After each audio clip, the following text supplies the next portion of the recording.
안녕하십니까. 혼란한 정치 시사 이슈를 술술 풀어보는 송국근 혼술 4월 18일 목요일 오후에 인사드립니다. 국민의힘 총선 패배에 이어서 보수 우파 진영을 당혹하게 하는 또 하나의 일이 벌어질 가능성이 높은 것 같습니다. 자, 바로 어제 오늘 지금 정가의 핫 이슈가 되고 있는 박영선 국무총리설이 현실화될지도 모른다. 그 가능성이 점차 높아지고 있는 걸로 지금 판단이 됩니다. 처음에 이 박영선 국무총리, 또 양정철 비서실장, 특임 정무장관의 김종민, 뭐 이런 이야기가 나왔었는데, 김종민, 양정철, 이것은 좀 팩트와 좀 다른 이야기 같고, 박영선 국무총리설은 현실화될 가능성이 상당히 높은 것 같습니다. 일단 대통령실 주변에서도 박영선 카드, 국무총리 카드가 검토된 게 사실이다. 인사라인이 아니고 인사라인 외에 다른 라인에서, 용산 안의 다른 라인에서 박영선 총리 카드가 검토된 게 사실이다. 자, 그리고 아직 그 카드가 없어지지 않았다. 이런 이야기가 나오고 있죠. 그 상황에서 박영선 전 중기부 장관, 문재인 정부 때 중소기업 벤처부 장관을 했죠. 박영선 전 장관이 미국에 있다가 지금 조기 귀국을 하면서 일본에 들렀는데, 일본에서 마치 이 본인이 총리를 맡을 것 같은 그런 뉘앙스의 말을 했습니다. 그리고 SNS에 글을 남겼습니다. 서울신문이 단독으로 쓴 기사에 따르면 오후에 오사카 찾은 박영선 총리설에 대해서 물어보니까 나중에 이야기하겠다, 이렇게 말을 했다고 합니다. 본인이 아니면 부인을 했겠죠. 특히 이 민주당 소속인데 이 윤석열 정부에서 총리설이 오르내리는데 아니면 적극적으로 부인을 했겠죠. 양정철은 바로 부인을 했고 김종민도 마찬가지입니다. 그런데 지금 박영선 전 장관은 부인을 하지 않고 있습니다. 이 서울신문 기자가 오사카에서 아마 이렇게 직접 질문을 한 건지 아니면 SNS를 통해서, 그러니까 문자를 통해서 주고받은 건지 모르겠는데, 박영선 전 장관에게 지금 총리설이 나오는 데 대해서 물어보니까 지금은 할 말이 없다, 이렇게 입장을 밝혔다고 합니다. 그럼 나중에 이야기하자.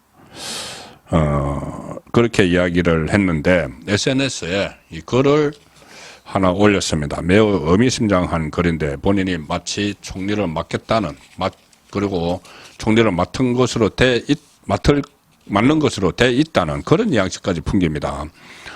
오늘 SNS에 글을 올려서 지금 일본에 있다고 하면서 뭐라고 하냐면은 지금 대한민국의 미래를 생각한다면 너무도 중요한 시기여서 협치가 기묘하다고 생각한다. 협치가 중요한데 지금 우리 사회는 서로 마주보고 달리는 열차처럼 보인다.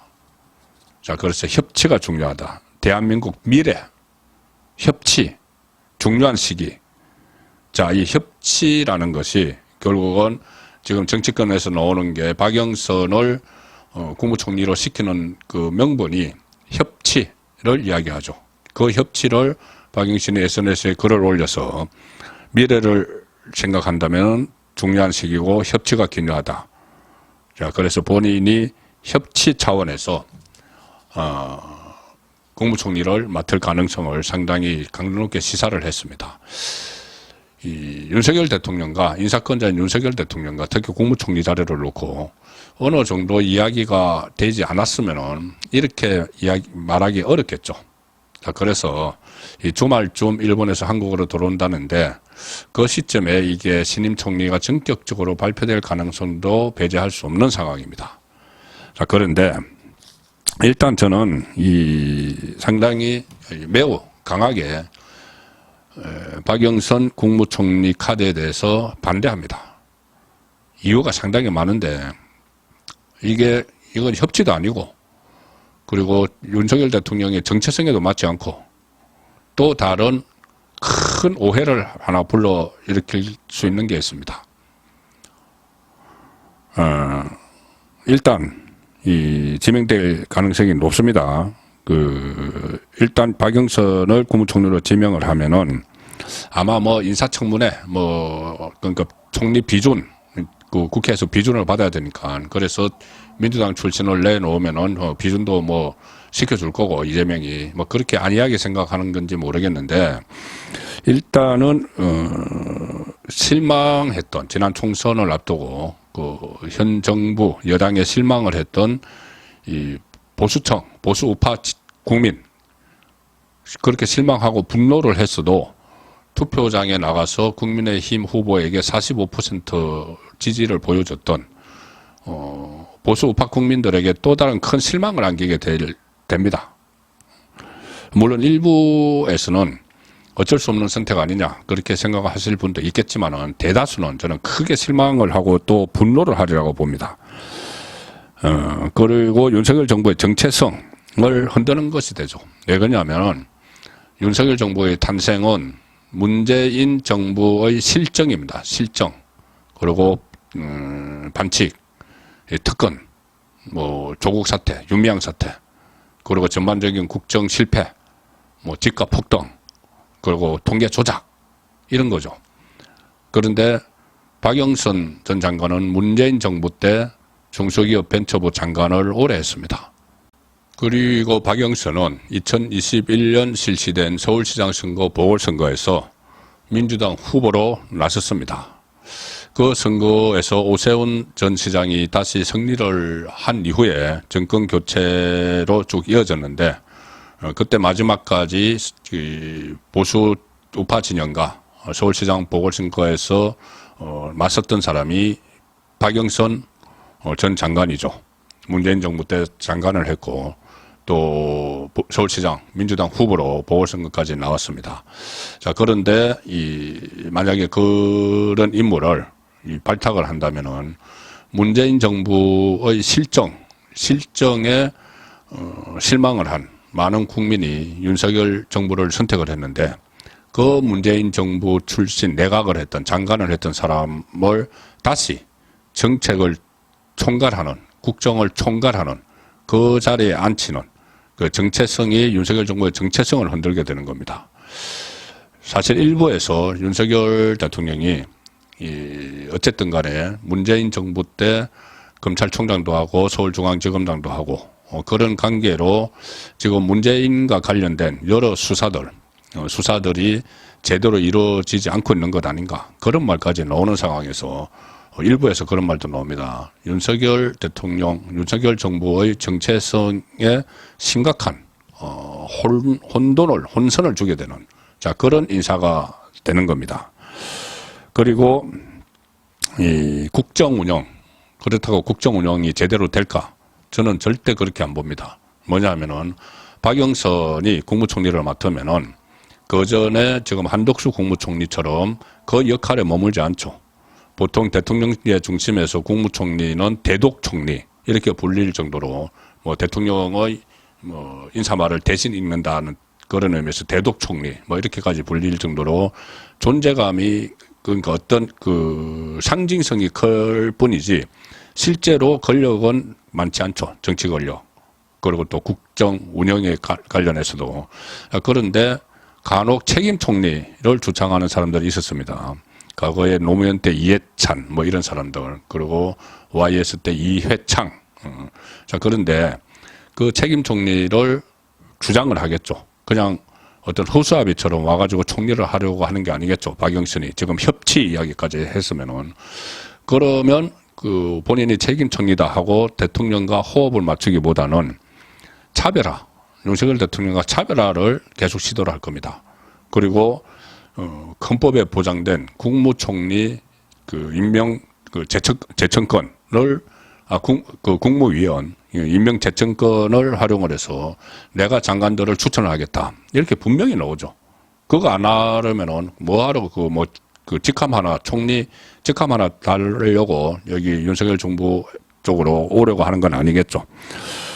그래서 사사건건 이 존재감을 가세를 하기 위해서 윤석열 대통령에게 반대 목소리를 내는 자 그런 상황이 되면은 국정 운영이 상당히 어려워집니다.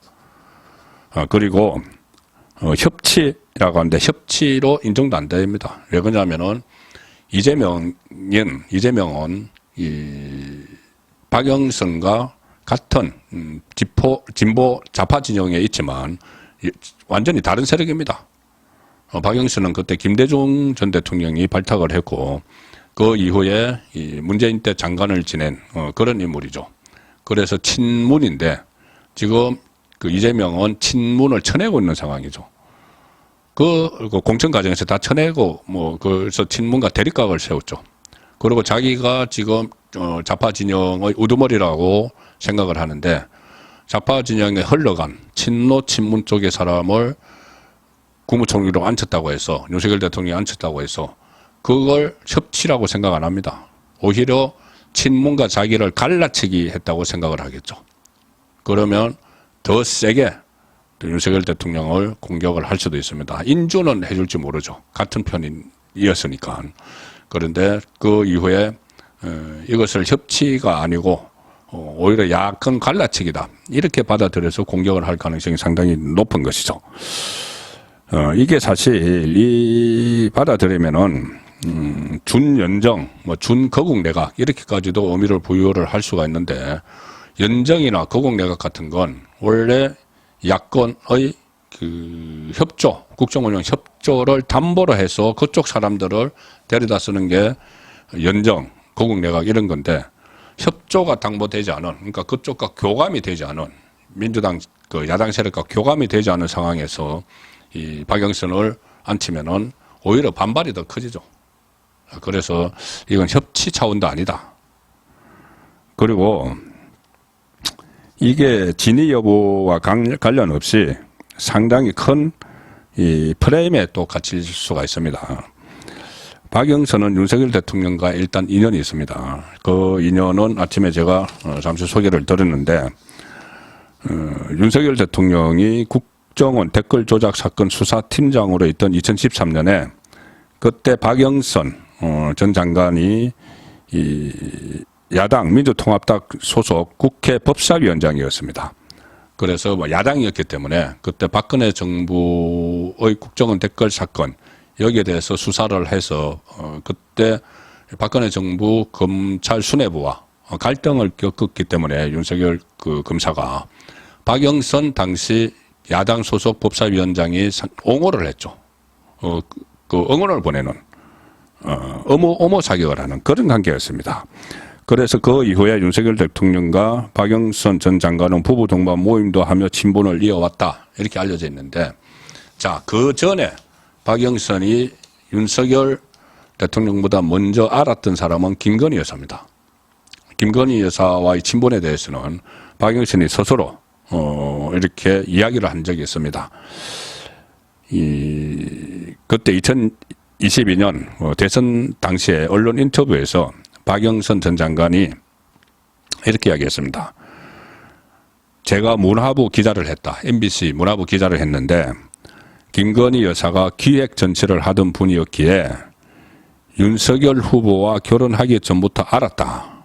이렇게 이야기를 했습니다. 그리고 부부 동반 모임도 그때 이후에 가졌다. 그리고 미국 변호사죠. 박영선 전 장관의 남편은.